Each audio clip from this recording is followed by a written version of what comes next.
Yo, what's up guys? We're back with another video, and in this one we're going to be breaking down Cooper Williams at Duke versus Oliver Tarvet at San Diego. So if you're not familiar with who I am, I coached at IMG Academy. I've also played Division I tennis at Georgia Southern University, got to just around an 11 UTR, currently like a 10 UTR. And yeah, I was mentored by Rick Macy and Nick Bollettieri. So yeah, I coach at Rick Macy's Academy, and then after like 6 months, got promoted to be a director there at 21 years old.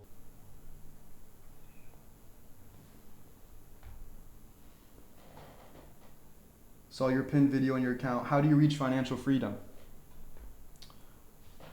So, are you a tennis coach? I'm assuming you're a tennis coach. Bro, you gotta get into the online game, bro.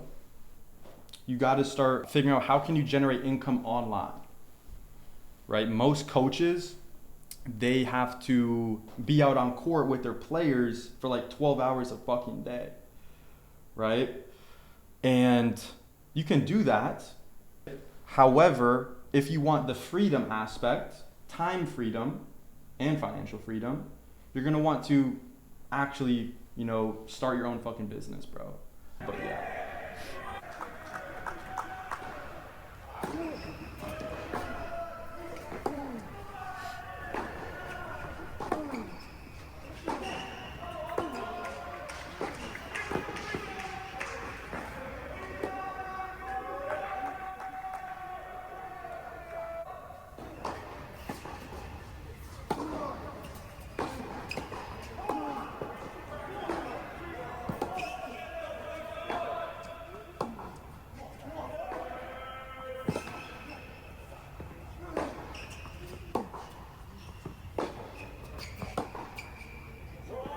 Damn, that was a good shot. Hold up. Better watch that again.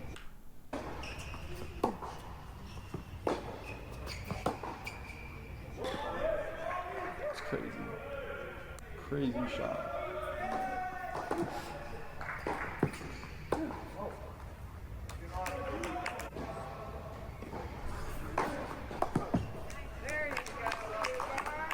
And if you guys on live have any questions, drop them in the comments. I'm recording for YouTube right now.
Notice when this guy really needs a point, where does he go?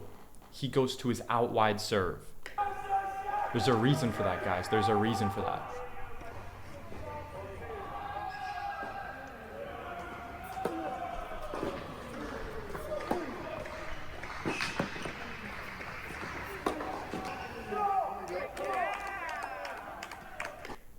Notice how this player changed his shirt.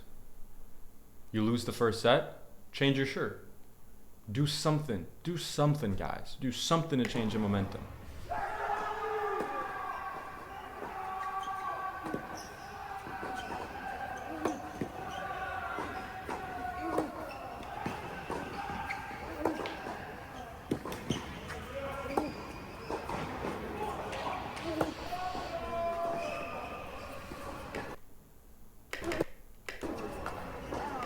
again, it's like, bro, why are you going in a close stance there, man? Like, bruh.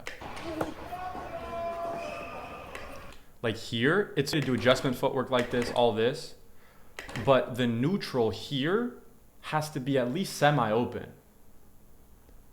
you know? And I'm just talking about what the best players are gonna do. That's what I've seen the best players do, right? And have the most success with.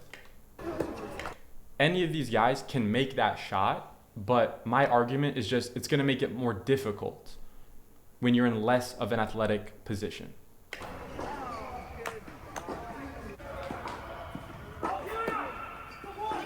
Let's go serve. Yeah, textbook. Serve broke the sideline within the service box. Textbook.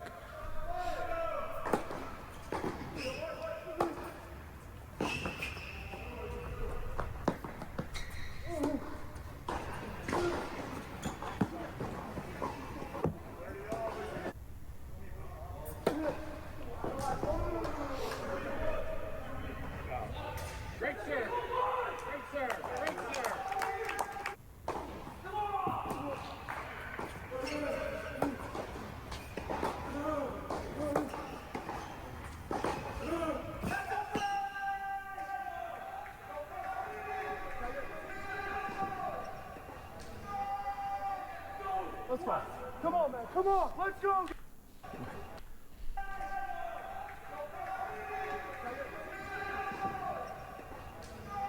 No way they overruled him. No way they overruled him. Let's go, guys. Come on. Come on. That's crazy.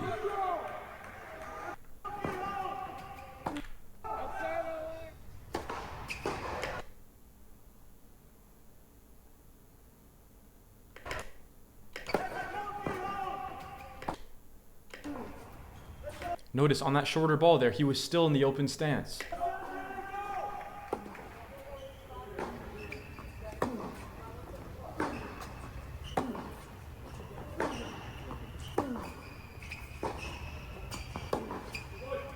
It's a good ball.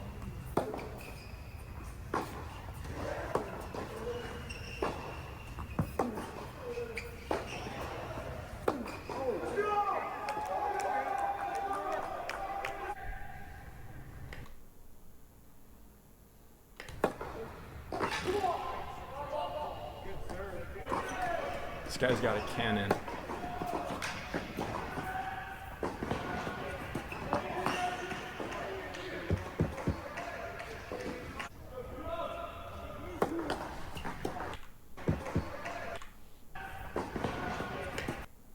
So here, he kind of baited him pretty well here. But in this position, guys, like, first of all, amazing split step. Again, I got to give this guy a lot of credit. He's got an amazing split step here. But if you are the guy on Duke wanting to pass him, if you're Cooper, you have to go down the line here in general. That's the textbook play, unless you're going to lob him. Which is a very difficult cross there. Very difficult to win that point going cross. You have to basically hit a winner on that one cross there to make it make sense.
Good serve.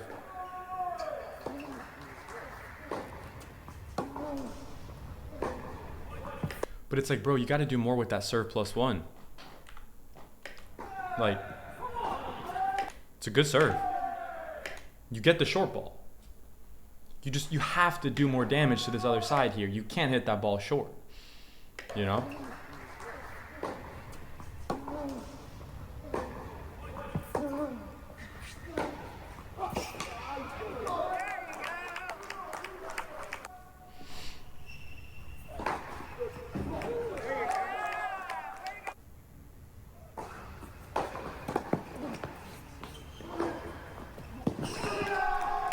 Look what he did there, though. Look what he did there different. He's in the open stance. He's in the open stance on this aggressive shot on the forehand.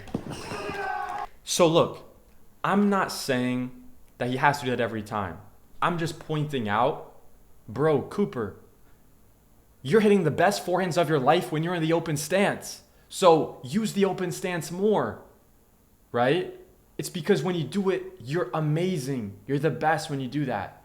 So that's why, guys, I'm so bullish on the open stance. Just look at it here. Look at the shots he's been hitting the rest of the match, and look at that. Does that look different? To me, that looks different. I'm going to watch it one more time again.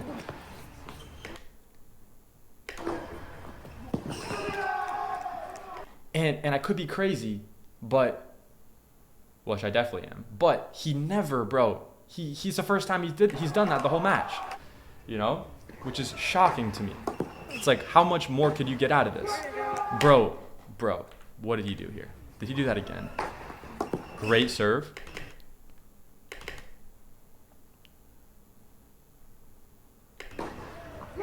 Wow, it's good. It's kind of semi there.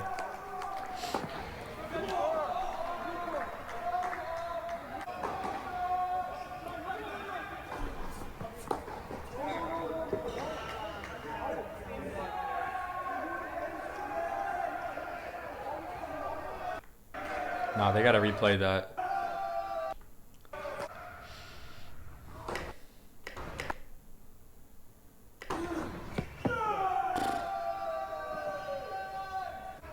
He's doing him dirty there.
Nah. There, let's actually break this down. We got to break down this whole point. Good serve out wide. Return short. Now, he's approaching with a slice. He approaches deep cross here, which you can do. But just know, if you do this, and this is a situational, I guarantee you these guys both have probably done a million times. But the guy on the other side, every day of the week, is going to try to burn him down the line. That's the textbook play here, right? So approach shot-wise, you can approach that cross, but you really should have approached it down the line because you can't hit a winner here, right? Just the nature of the slice, right? Going cross. It's going to be way more difficult. So I get the argument of like approach to his backhand. I get that for sure, but you're exposing yourself to this. Now look, forget about how the whole rest of the point turned out. This situation right here, how many times, if we recreated this scenario where he has to play this volley this far stretched out, how many times out of 10 is he going to win the point versus him? I would bet that this guy over here is going to win that point more often than not. So what that means is that tells me that maybe there was something that could have been done differently with the approach shot. Now, let's see how the rest of the point turns out. That's kind of reaction. He gets that cross. This guy should go line here. He went behind him. Again, cross. So that's where I think he made a mistake. Here, he should go down the line here, which is what he did. Great, great. Great lob, great decision. He made this. Here, this is called getting, this is just in the point, a little bit losing focus, right? He goes for a jump, two-handed backhand cross, and he misses it, right? But here, the textbook play is, no, just stay in the point. You got to go backhand down the line here, you know? You just hit a good lob. You just hit a good lob. Your opponent, right, is kind of on his back foot here. He's off balance. He's not really balanced, right? And then he's re-getting his feet positioning. So even if you're going to do this jump backhand, you want to go down the line here and put the ball away, right? Or at least change direction. All right? But before even hitting the ball, yeah, that decision to jump on that, maybe not the best idea, right? Maybe not the best idea. He can make that, but the reason why I wouldn't recommend that is because you're doing something radically different way into the point, right? You're deep into the point, right? You've already been coming in, you rallied, you came into net, all this other stuff, lob, you know, and you guys are kind of scrapping now. You don't want to go to things that are outside of your wheelhouse, right? Outside of like your comfort zone of stuff that you know for sure I can execute, you know? So there's a few things there on that point.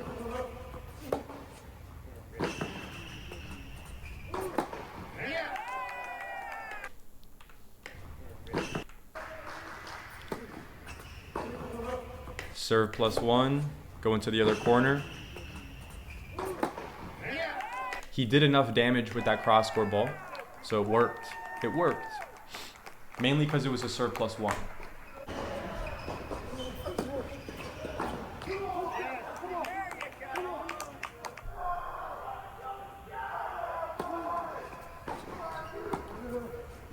I like how he was staying tight to the baseline there. That was good. Good patience cross. Good patience going cross again. Good idea for the drop. Where's he going to go here? He should counter drop. He went back deep. It's not a bad play, but the guy's going to go line. That was a good play. Let's see that again. It was actually not a horrible decision because his opponent was tight to the baseline there. So it wasn't a horrible decision, but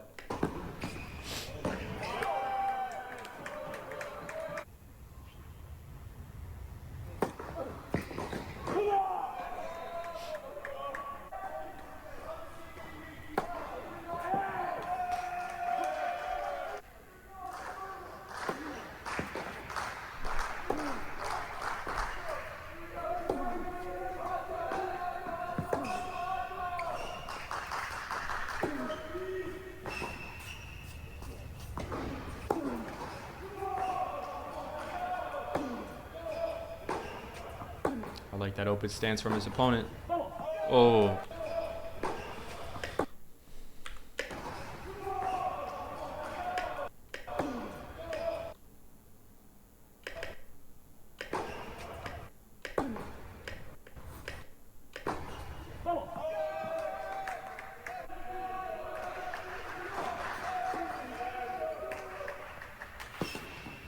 Yeah.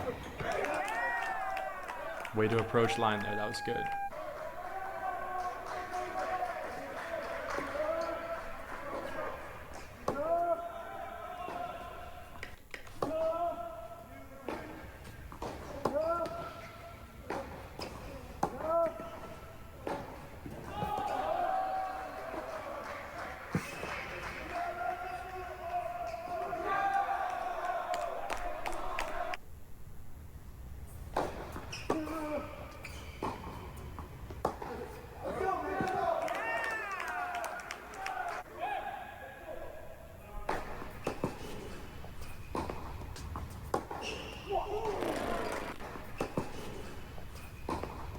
He got the short ball.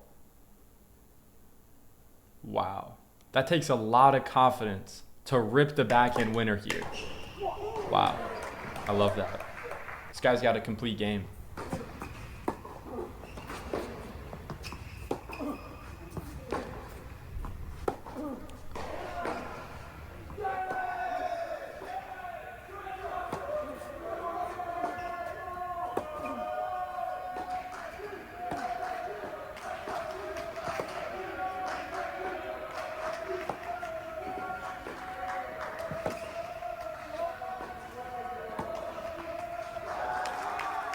Yeah, see, like he was already kind of worried about the ball being out. Like there, it's just very difficult to change direction on that, right? And that was a good ball that his opponent hit. I don't necessarily think he was trying to go line there. I think he was just late there because that was a good shot. That was barely in. But there, the mindset is you can't be thinking the ball's going out, right? You got to play like there's no lines on the court. And then if it surprises you and it's out, then cool. Then you can continue, right? And then you can just, oh, it surprises you. Oh, it was out. Cool. But you don't want to be the one to be kind of making that decision, especially when you got umpires on the court.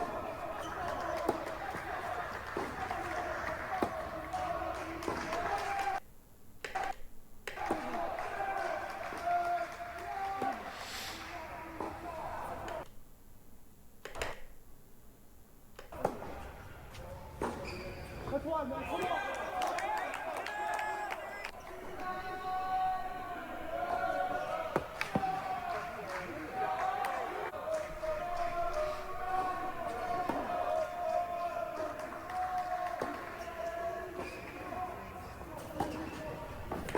Good decision. Good decision to go line from that guy too.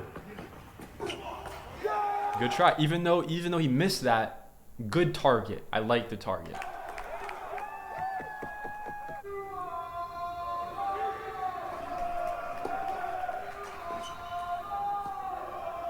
That's clean.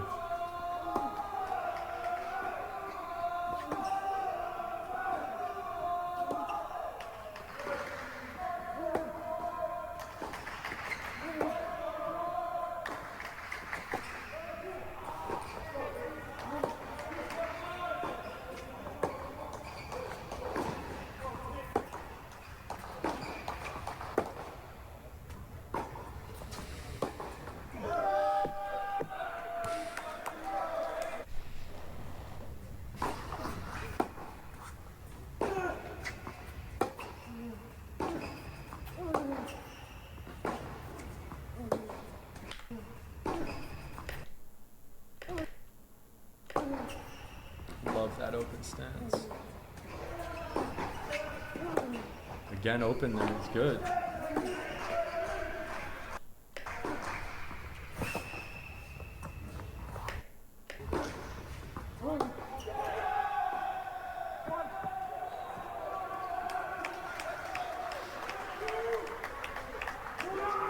In no way. It's a good shot.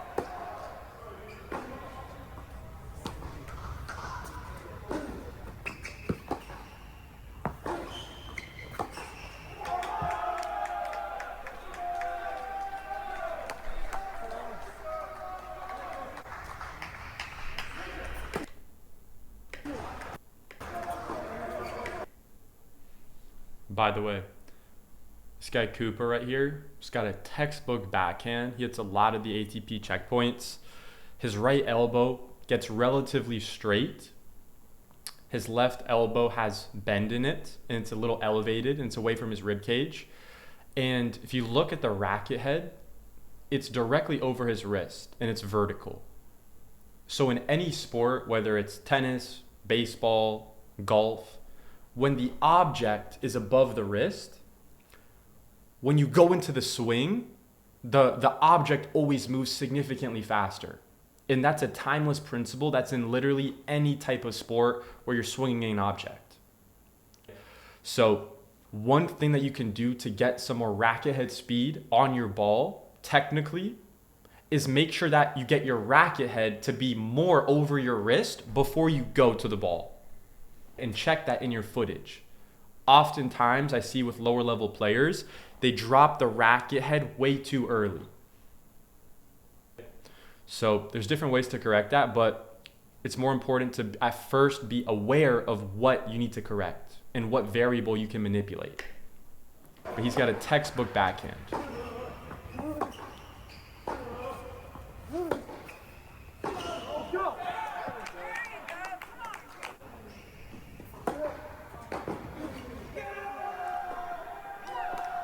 Again, look at the footwork pattern here. Really short ball where he has to run forward. He steps, open stance, pushes off the right, makes contact, and then the left foot touches. So a lot of times with lower level players or even high level players who are just not at this level, all right, or maybe just not as old or as experienced, they struggle with those short balls where they have to really sprint up and go get them, right? Because they're like, wait, when I'm getting fed balls from my coach and it's easy, I can just go close stance, hit it nice, and it's nice and pretty down the line and all that shit, right? But that's very basic. At a higher level, there's a reason why you can't apply that. Because you're going to be running so fast, you're not going to have time to set up like that. So you have to do the more athletic thing, and it's to copy that exact footwork pattern I literally just described right there. And all the top players do it too.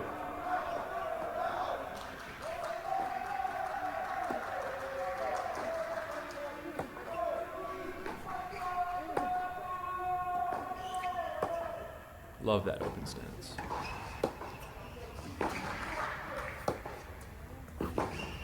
That's good.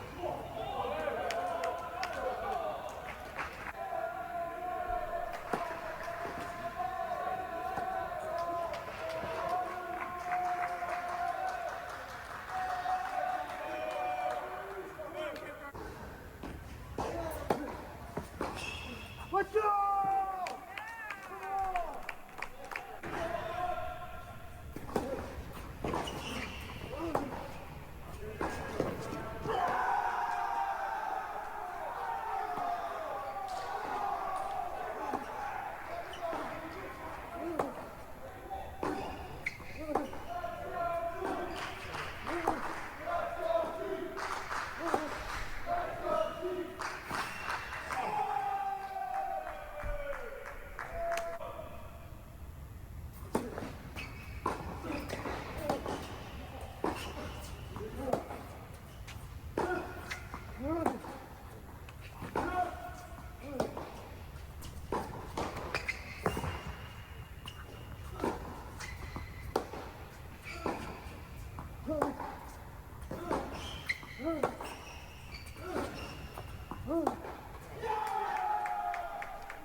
I don't want to do this for you.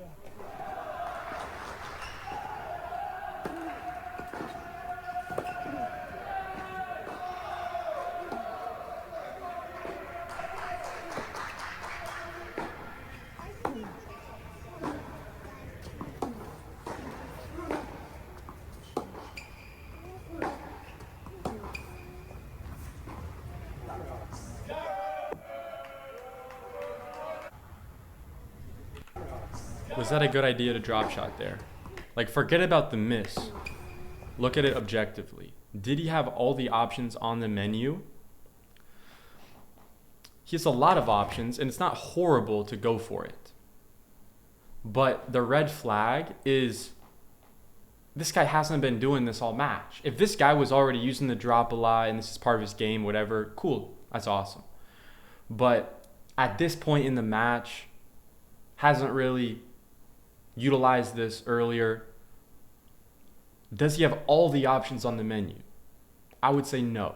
I would say this is a bailout.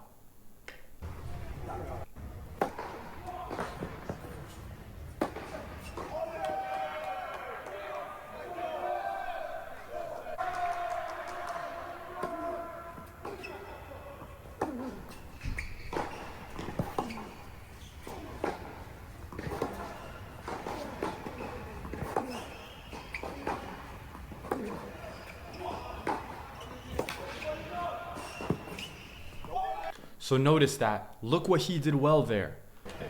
His opponent hits a great approach shot down the line. He's forced to go with the one hand. But he knows to go down the line when his opponent approaches. He knows to approach down the line. So his opponent could have hit a better volley there, could have hit a winner, whatever, so be it.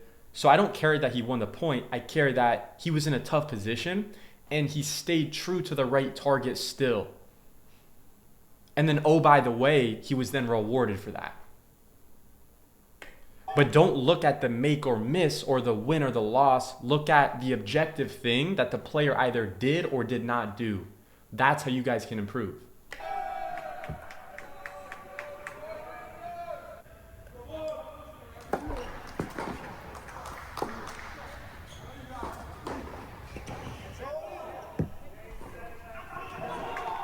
Yeah.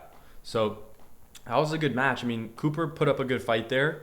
I think final thoughts there with Cooper.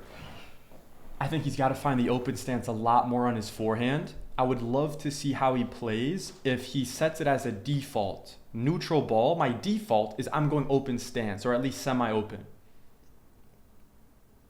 And then even on some of those shorter balls, experiment and see. If it doesn't work, forget about it. But try it and let's see, you know, because the game is there. The game is really big. But yeah, guys, I hope you guys got some value out of that. If you guys have any questions, feel free to drop them in the comments. And yeah, like the video, comment on the video, subscribe to the channel, and we'll see you in the next video. Peace.